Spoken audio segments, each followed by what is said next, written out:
ছবি 100 কোটি টাকা আয় করবো, 100 কোটি টাকা তামিল সে ভাবি নিতু শুধু আমার, যদি আমি নিতুরে না পাই এই দুনিয়া বরবাদ করে দিব,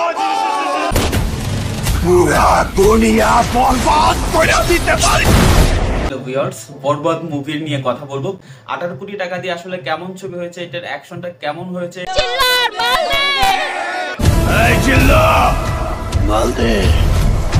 এবং সব বিষয় নিয়ে আসলে কোন জায়গায় ফল্ট হয়েছে সেই বিষয়গুলি আপনাদেরকে জানিয়ে দেবো। তাহলে চলুন আগে আমরা দেখে আসি দর্শকের রিভিউ। শাকিব খানের ক্যারিয়ারের সবচেয়ে সেরা মুভি। শুধু একটা কথাই বলবো, এমন ছবি 10 বার দেখা যায়, আর 10 বার দেখলেই টাকা উসুল। শাকিব খান মানে সুপারস্টার মুভি যা কাকে বলে দেখাই দিল। এটা কেজিএফের সাথে তুলনাই করা যায় না ভাই। 100% বাংলাদেশে এত বিগ বাজেট ছিল এটা কখনো এটা কল্পনার বাইরে ছিল। অসাধারণ ছবি, এক কথা খুবই সুন্দর হয়েছে, এই সময় উপযোগী একটা ছবি। হ্যাঁ, লাস্টে নায়িকা মারা গেছে যার কারণে মনটা অনেক খারাপ। নায়িকার সাথে শাকিবের খুব ভালো হয়েছে। আমি একটা কথাই বলবো, মেহেদী হাসান ধন্যবাদ, যে মুভি বানাইছে উনি আরো মুভি বানান দরকার। অ্যাকশন মুভি মানে অ্যাকশন, তারপরে আপনার রোমান্টিক, ইমোশনাল, মানে কোনো দিক দিয়ে কোনো কম নাই মুভিটাতে। আমরা দেখে একদম মানে 2000 টাকা দিয়েও যদি এই সিন মেহেদী হাসান হৃদয় ভাই যে জায়গায় ইমোশনালি হিট করা দরকার দর্শকদেরকে, ওই জায়গায় ইমোশনালি হিট করছে। যে জায়গায় ভায়োলেন্সে হিট করা দরকার ওই জায়গায় ভায়োলেন্সে হিট করছে। শাকিব খানের ক্যারিয়ারের সবচেয়ে সেরা মুভি। হ্যাঁ, অনেক সুন্দর ছবি, অনেক সুন্দর, অনেক ভালো হয়েছে। অসাধারণ ভাই, অসাধারণ। 100 কোটির ক্লাবে শাকিব খান পার করবে। দুই বাংলাতে, কলকাতা এবং বাংলাদেশ, দুই বাংলার কোথাও এমন সিনেমা আর হবে না মনে হচ্ছে। ছবি ভালো হয়েছে, খুব সুন্দর গল্প, বাংলা ছবিতে বেস্ট মুভি। ছেলে মেয়ে আর শাকিব খানের অনেক ফ্যান, ওরা বলে বরবাদ ছবি না দেখে আমরা দেশে বেড়াইতে যাবো, ওইখানে যাবে না, ওরা এখানে আসবে। ওরা বলে বরবাদ ছবি দেখবো, আর কি জানি একটা ডায়লগ, এই চিল্লু মাল দে, এই চিল্লু মাল দে। আমরা দেখে আসলাম যে দর্শকদের রিভিউ। তো দর্শকদের রিভিউ সবাই আসলে খুব ভালো দিয়েছেন যে চমৎকার একটি মুভি হয়েছে। আমার কাছে মনে হয়েছে এই যাবৎকালে শাকিব খানের করা যতগুলো মুভি তার থেকে খুবই বেটার হয়েছে।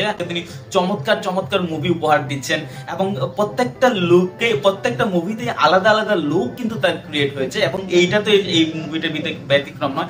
আমার কাছে এই বরবাদ মুভিতে আরো সবচেয়ে বেশি ব্যতিক্রম যেটা মনে হয়েছে যে এখানে মেহেদী হাসান হৃদয় খুবই খুবই চমৎকার একজন ডিরেক্টর, এবং আমার কাছে অবাক করার বিষয় যে এটি তার একদম প্রথম চলচ্চিত্র, এবং প্রথম চলচ্চিত্র দিয়েই কিন্তু একদম বাজিমাত করে দিয়েছেন, এবং প্রত্যেকটা অ্যাক্টরে তিনি ওইভাবে ব্যবহার করেছেন। যদি আমরা এখানে যদি আলোচনা বলি যে মিশা সদর কথা, ও ভাই একদম পুরাই অস্থির লেভেলের অভিনয় উনি করেছেন।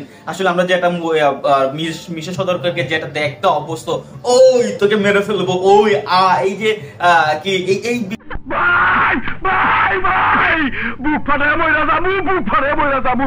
বিষয়গুলো আসলে এখানে রিমুভ করা হয়েছে। এই ধরনের কোন ফিল আসলে বাংলা মুভির যে ফিল, এই ধরনের কোন ফিল আপনারা পাবেন না। এবং চমৎকার একদম বলিউডের যে ফিল বা বলিউডের যে একটা ভাব থাকে, যে এক্সপ্রেশন থাকে, সেই ভাবটা কিন্তু উনি এখানে ধরেছেন। এবং সবচেয়ে আরো বড় বিষয় হচ্ছে যে এখানে একটা চমক হিসাবে আসলে যিশু সেনগুপ্তকে ইন করানো হয়েছে। তবে যিশু সেনগুপ্তর ভিলেনের অভিনয়টা ওভারঅল ভালো ছিল, বলা যায় যে আপনি 10-এ আপনি 8 দেওয়া যায়। কারণ আমার কাছে মনে হয়েছে যে প্রায় 20 বছর পর বাংলাদেশের চলচ্চিত্রের সাথে যিশু সেনগুপ্ত কাজ করেন, তিনি যদি আরেকটু বেশি হুমার করতে পারতেন তাহলে হয়তো আরো বেটার একটু পারফরমেন্স পাওয়া যেত। তবে আমার কাছে মনে হয়েছে যে যিশু সেনগুপ্ত ভালোই।